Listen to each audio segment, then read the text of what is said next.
हम लोगों का अमलगमेशन का सेकेंड पार्ट हम लोग जिसमें कवर करेंगे amalgamation in the nature of purchase. So वो जो 5 कंडीशन हम लोग डिस्कस कर रहे थे amalgamation in the nature of merger का, अगर उस 5 में से एक भी कंडीशन वायलेट हुआ तो हम लोग उस अमलगमेशन को amalgamation in the nature of purchase बोलेंगे। अब सर करना क्या है? आपको मैं बताया था कि अमलगमेशन में 3 स्टेज होता है, पीसी, जर्नल और बैलेंस शीट। तो वही तीनों काम आपको amalgamation in the nature of purchase में भी करने हैं। लेकिन amalgamation in the nature of purchase में जो मेथड ऑफ अकाउंटिंग यूज होता है उसका नाम है परचेज मेथड। तो यहां से हम लोग जो पढ़ रहे हैं ना बेटा, वो परचेज मेथड है। ओके, तो आपको करना क्या क्या है ध्यान से सुनिएगा, आपको डिफरेंस भी समझ में आएगा कि मर्जर में आप क्या क्या करते थे, अब परचेज में आप क्या क्या कर रहे हो। बहुत सिग्निफिकेंट डिफरेंसेस है और बहुत क्लियर कट डिफरेंसेस है। ओके, आइए स्टार्ट करते हैं। तो पहला तो ये है कि आप पहले परचेज कंसिडरेशन कैलकुलेट करो, और जैसे कैलकुलेट करते थे ना, amount payable to equity share holders and preference share holders measured at fair valuations, calculate कर लो और रिकॉर्ड भी वैसे ही कर लो, business purchase account debit to liquidator of vendor.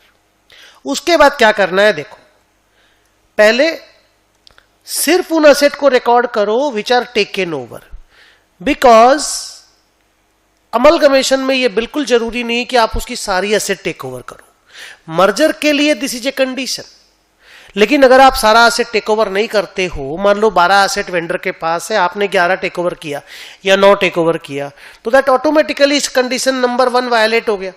Automatically condition 1 violet हो गया तो वो मर्जर नहीं होकर के परचेज वाला अमलगमेशन हो गया। अगर परचेज वाला अमलगमेशन हो गया तो फिर ठीक है ना, परचेज मेथड फॉलो करेंगे ना। तो क्या बोलता है, सिर्फ उन्हीं असेट को रिकॉर्ड करो जिसको हमने टेक ओवर किया, और फेयर वैल्यू पे रिकॉर्ड करो, फेयर मार्केट वैल्यू। क्वेश्चन में फेयर वैल्यू दिया रहेगा, अगर फेयर वैल्यू नहीं दिया रहेगा तो बुक वैल्यू को फेयर वैल्यू मान लेना। वेंडर की बैलेंस शीट में बुक वैल्यू रहेगा, उसको फेयर वैल्यू मान लो। 2, फिक्टिशियस असेट को रिकॉर्ड मत करो। मर्जर में मैं आपको बोला करता था कि एस 14 साइलेंट है, चाहो तो रिकॉर्ड कर लो, चाहो तो रिकॉर्ड मत करो मर्जर में, पर परचेज में रिकॉर्ड करना अलाउड ही नहीं है। You can not record fictitious assets. तो स्टोरी क्या हुआ बी नंबर पैरा का, कि record only those assets which are taken over at their fair valuations. Next, same funda liabilities के लिए, record only those liabilities which are taken over at fair valuations. Don't record reserves and surplus. Merger में मैं reserve surplus record करवाने बोलता था, यहां record मत करो। मर्जर में बोलता था सारा लाइबिलिटी रिकॉर्ड करो, बुक वैल्यू पे रिकॉर्ड करो। परचेज में बोल रहा हूं सिर्फ उन्हीं लाइबिलिटी को रिकॉर्ड करो जिनको हमने टेक ओवर किया, और फेयर वैल्यू पे मेजर करो। तो ये सब डिफरेंसेस, आप डिफरेंस को नोटिस भी करते रहो और आगे चलते रहो। अब क्या हुआ कि आपने असेट रिकॉर्ड कर लिया, लाइबिलिटी रिकॉर्ड कर लिया, फेयर वैल्यू पे रिकॉर्ड किया, फिक्टिशियस असेट को इग्नोर मारा और रिजर्व सरप्लस को इग्नोर मारा। ये जो असेट लाइबिलिटी आपने रिकॉर्ड किया ना, इसका टोटल माने असेट का टोटल माइनस लाइबिलिटी का टोटल, इसको बोलते net asset taken over, short में नैटो। इसको पीसी से कंपेयर करो। जो बिजनेस परचेज वाला अकाउंट में पीसी का रिकॉर्डिंग होता है ना, पीसी को क्रेडिट कर दो, भाई असेट डेबिट हो गया, लाइबिलिटी क्रेडिट हो गया, टू बिजनेस परचेज अकाउंट। वही बिजनेस परचेज जो आप पहले भी रिकॉर्ड किया करते थे मर्जर के सिस्टम में, वो सेम है। अब क्या होगा कि आपका असेट, एक असेट डेबिट आपने किया है, 2 लाइबिलिटी लिखा है और 2 बिजनेस परचेज लिखा है। अब असेट माइनस लाइबिलिटी को मैं नेटो बोल रहा हूं। मान लो नेटो 400 करोड़ का और पीसी 500 करोड़ का। तो आपने अगर ज्यादा पेमेंट किया है, जो भी डिफरेंस है, अगर ज्यादा पेमेंट किया है तो the excess payment will go to goodwill, और अगर आपने कम पेमेंट किया है, 400 की जगह मान लो आपने पीसी 350 पेमेंट किया होता, तो वो difference will go to capital reserve. तो मैंने लिखा देखो, द डिफरेंस बिटवीन नेटो and PC will be goodwill और कैपिटल रिजर्व। पीसी बड़ा नेटो छोटा तो गुडविल, नेटो बड़ा पीसी छोटा तो capital reserve, this profit. Journal entry देखो, असेट अकाउंट डेबिट, ये सी लिखा हुआ है, असेट अकाउंट डेबिट, गुडविल आ सकता है नहीं भी आ सकता है, 2 लाइबिलिटीज, ये सब फेयर वैल्यू पे मेजर किया हुआ और टेक ओवर लाइबिलिटी लिखा हुआ है। टू बिजनेस परचेज वो वैसे ही मेजर किया हुआ जैसे मर्जर में किया करते थे। डिफरेंस में या तो गुडविल आएगा या कैपिटल रिजर्व आएगा, जो भी डिफरेंस है वो लिख करके इस जर्नल को क्लोज कर दो। आगे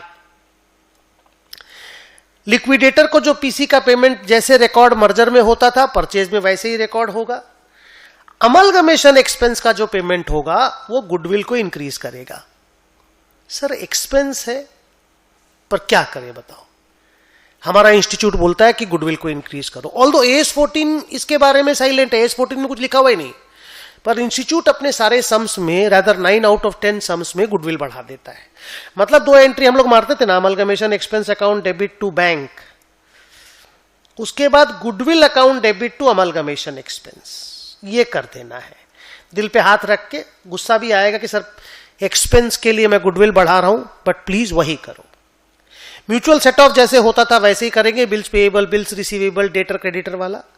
और अनरियलाइज्ड प्रॉफिट जैसे स्टॉक वगैरह को अगर गिराना हो, प्रॉपर्टी प्लांट एंड इक्विपमेंट को गिराना हो, आपस के ट्रांजैक्शंस की वजह से अगर उसके अंदर प्रॉफिट घुसा हुआ है तो उसको भी जब गिराओगे ना तो गुडविल को ही बढ़ाना होगा। And now comes an important discussion, statutory reserve. मान लो वेंडर कंपनी के बैलेंस शीट में कोई स्टैट्यूटरी रिजर्व है, वेंडर की बैलेंस शीट में, के और एल करके मैं डिस्कस कर रहा था, एल की बैलेंस शीट में, और मान लो स्टैट्यूटरी रिजर्व का नाम है इन्वेस्टमेंट अलावेंस रिजर्व और वो 20 करोड़ रुपया का है। अब मर्जर में तो क्या होता था ना बेटा, उसके सारे रिजर्व हम लोग रिकॉर्ड कर लेते थे, वेंडर के सारे रिजर्व परचेजिंग कंपनी रिकॉर्ड कर लेता था, पर परचेज वाले अमलगमेशन में हम लोग रिजर्व सरप्लस रिकॉर्ड नहीं करवाते। और स्टैट्यूटरी रिजर्व ऐसा रिजर्व होता है कि वो एक पर्टिकुलर टाइम पीरियड के लिए बनता है, तब तक बैलेंस शीट में उसको होना ही चाहिए। अगर वो पैदा हो गया तो मरते दम तक रहेगा।